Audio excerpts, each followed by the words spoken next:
Hi guys and welcome back to the channel. Today I'm gonna give you an update about golf. It's been 5 months already. It's insane how quickly time goes by. But we have done something to golf, as you can see. It looks already better and I'm gonna give you an update. What have we done? And yeah, let's go. So if I look at my timeline, which means I'm looking at the photos in my photo album, then the last thing I did was I learned how to weld, and I welded this door sill. It was very successful. After that, there's been a silence. So actually I was doing some welding more. Welcome to another episode of where I'm trying to learn to weld.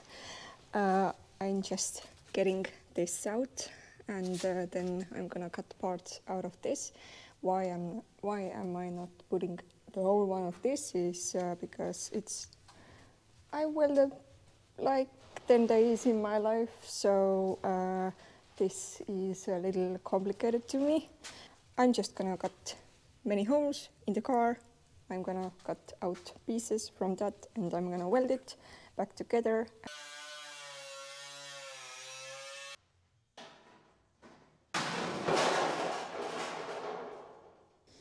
This part will go in there. To look at things back, then I should have just gone with the whole thing, like the whole square. Whatever, I learned, and it wasn't so bad after all. I also replaced these two patches where ABS wires come from, and I just now discovered that I haven't done new holes for them. I guess better now than later. So I reached to a point which I was like, no, I will give up, I'm not doing this. And it was this part where there were rust and holes to the inside of the cars, and this is like a hard spot to weld for a beginner.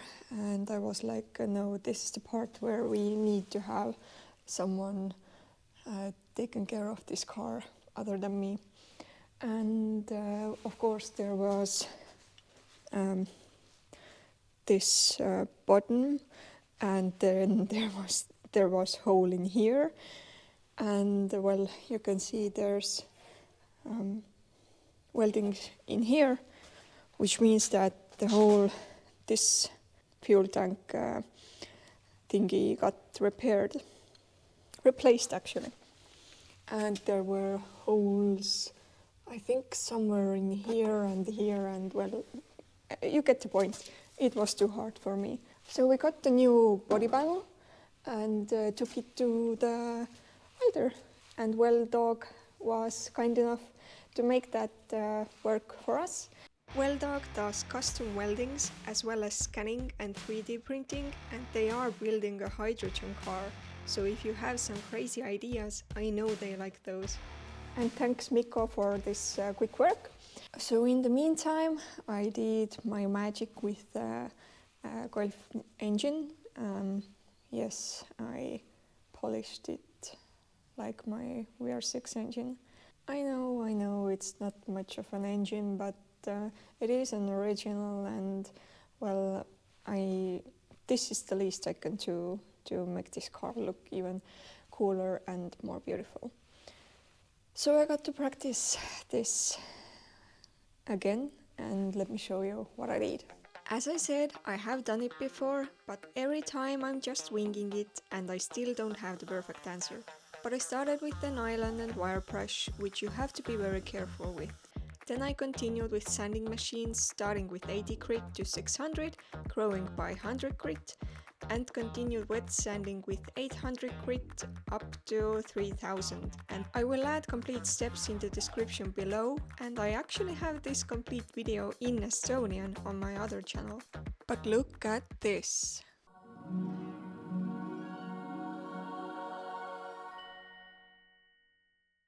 How amazing is this result? Then I tried to change roof liner for golf. We got the new cloth, we got the proper glue, spray glue, and I had done this before for my Corrado. It was the absolute first thing, I think, yes, which I did for my Corrado 8 years back when I got it, after I got it. And I thought that, piece of cake, I've done it.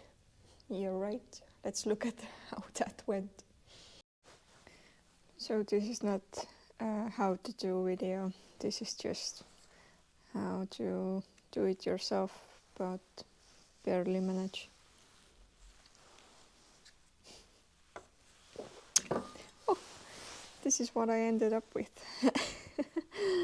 Here is the Golf roof liner, and I'm going to renew it and put it the right way. The black one goes on here, and this will be so much better than the gray one, which is already put in with those things. But what do you need to change one roof liner? Well, I would suggest you to use some kind of film under protective stuff under the roof itself, because the spray-on glue is very flying, and you wouldn't want that to go anywhere else. Then you need the new liner itself. We have it with this soft layer thing. But yeah, this is so nice. This is something I used on the Corrado too. What else? Oh, the sun. So you would need maybe gloves, definitely a sharp knife. Then of course the glue itself, it's a spray-on glue. Then some papers just in case you need some drying. And then I think I would use those to press on some corners and stuff. And maybe some scissors too, just in case. Yes.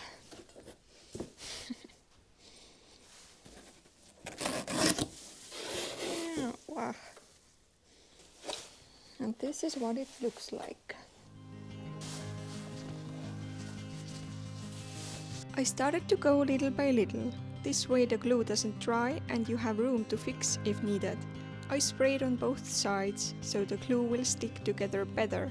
The hollow parts are harder to cover, so I gave that thing a proper massage, I see now.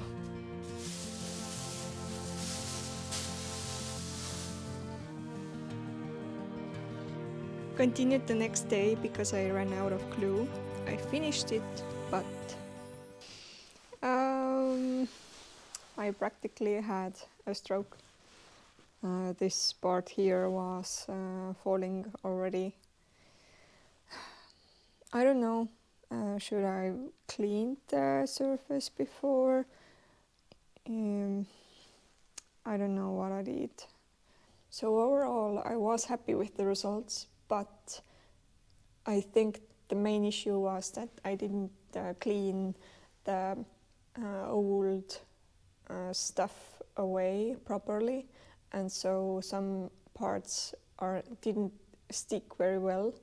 But I left it standing, and I left it like I put some heavy stuff over the roof, so maybe time will tell, but I'm hoping if we will get the roof for the Golf, everything is sticking. But we'll see. Worst case scenario, I'm just gonna do it again. And then the winter came, and it was time to bring the Golf back. And pretty quickly we turned that to sideways to get access to the bottom of the car and to get rid of all that's underneath there. And that was some nasty work. Oh my god. And luckily the shop owner Sander helped with that so much, and it was, I think, a 3 days work, but we got it done. And then it was time for the body seal. So every part that was welded we covered with some kind of body seal. Okay, so I think this was it. And then we sprayed it over with the like bitumen with the spray gun yeah, this was cool. You could see the result like immediately. It was so much better. And when all this was done, then it was time to get the wheels and axles, everything off of the car. And anyway, we wanted to sandblast and repaint the axles and all the parts, make them like brand new, and get to know what things we need to buy. And so we did that. Let's look at that. Bear in mind that this is my first time doing this, or even seeing this. Logically, I started from the bottom because I saw that the suspension holds it up, but I had my doubts whether it is that strong, so I was very careful and jumpy if something broke loose. Next time I would put something underneath it from the start, so it wouldn't fall like that.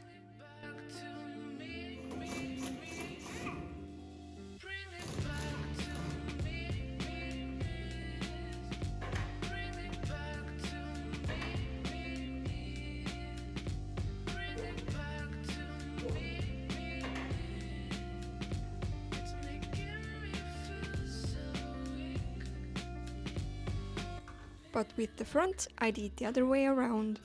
So sketchy thing. And I have to say, it amazes me how little things hold this kind of stuff together.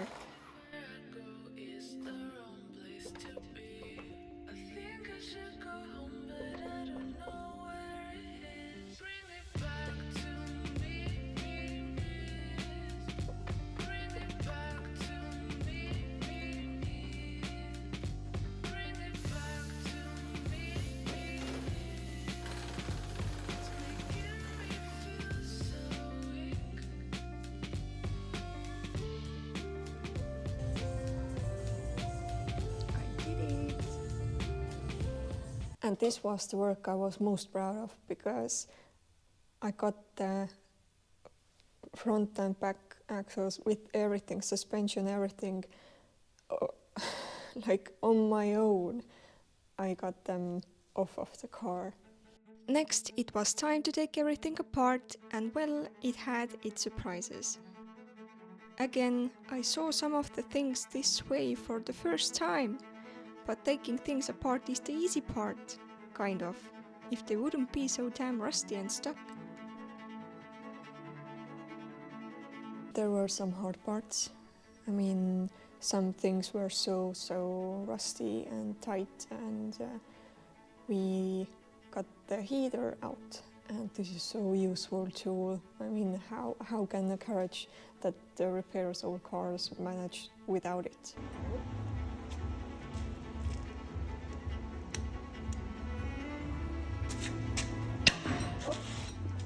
So the big parts we sent it off to a sandblaster, and the little parts I sandblasted myself in the sandblaster cabin. I like that work. It's so like soothing to see how everything rust and paint lifts off of the piece. When we got parts back from sandblasting, it was time to paint them. Put the primer underneath, and for top coating we used Novol's Polycoat Protect, which has anti-corrosion properties. Minus was that it smelled so bad, but on the plus side, it was near impossible to get paint runs, and for a beginner like me, it was perfect. And while that was happening, we also painted the engine bay.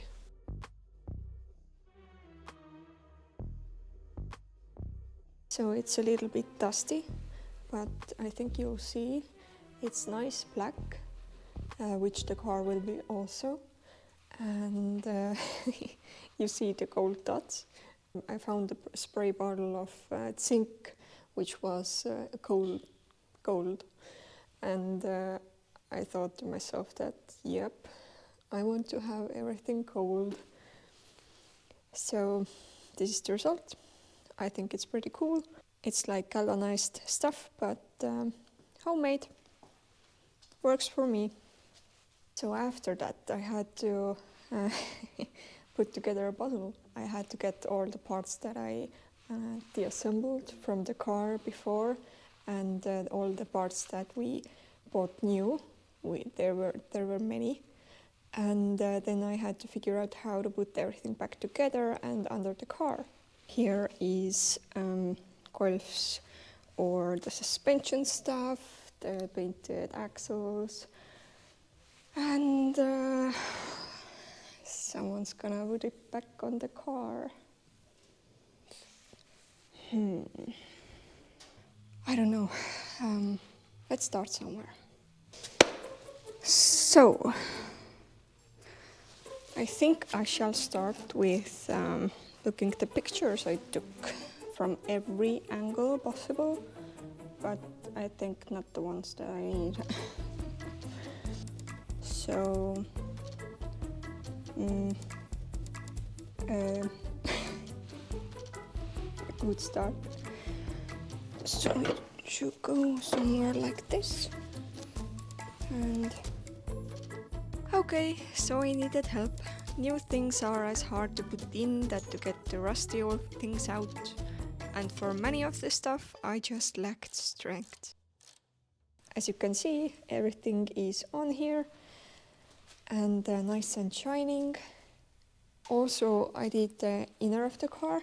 I put a rust converter pretty much everywhere. And this was like thick paint, which is against the rust. And I just brushed it with the brush. And I think it's sweet. In the meanwhile, I tackled yet another puzzle. And this is what I threaded. I brought the wires back and tried to put them in. I managed to get pretty much all in place. I got a good system before, so it was way easier now. But then I wanted to put back the heater system, and then we thought that we would need the little radiator. We ordered that, and that made a little bit of delay, which gave me time to take on another puzzle. This car is a pretty big puzzle, especially if you haven't done it before, like this. So the thing is that this brake line and all of the little ones are so rusty that we need to replace them, definitely, which meant that not buying them, but doing them for myself. So we have here this wire, we have the straightener, we have the cutter, we have the bending tool, and we have the flaring tool. So I got this far. And in my opinion, I did well. This was hand bent. And I think this is much quicker, easier to do it like this. We are now waiting for the things to put on there, to get the flaring tool out and put them on the car. So this is pretty much it right now. I'm trying to continue with the fuel lines and the brake lines and the inside of the car and the wires to get the wheels back on and the engine on, maybe. And then we can get the Corrado out, which is peeking there. And we can get the engine out of that. And thank you for watching, like and subscribe, and see you in the next video. Bye!